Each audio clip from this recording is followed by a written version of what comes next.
syar'i, langsam.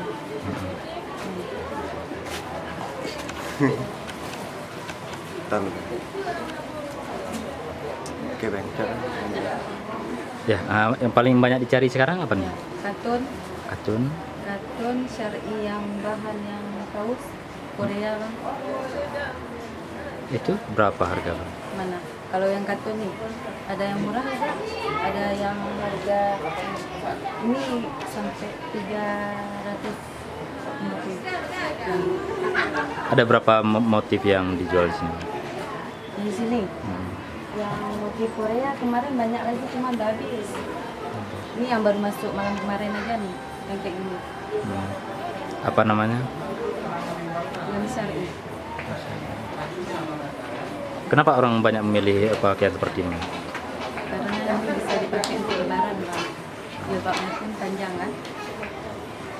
Pembeli sendiri gimana, Kak? Meningkat nggak dari hari sebelumnya? Kurang meningkat. Nah, kami pembeli lebaran kemarin. Biasanya kalau 15% ramai bang. Kalau ini enggak. Itu penyebabnya apa kira? Penyebabnya apa kira?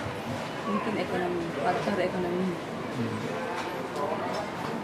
Nah ini kalau misalnya nggak habis laku di bulan Ramadan, baju ini gimana? Apa dijual hari-hari juga? Jual hari-hari lagi. Tapi harganya? Harganya ya Sedikit miring ya? iya miring lah. Enak jual kalau bulan puasa.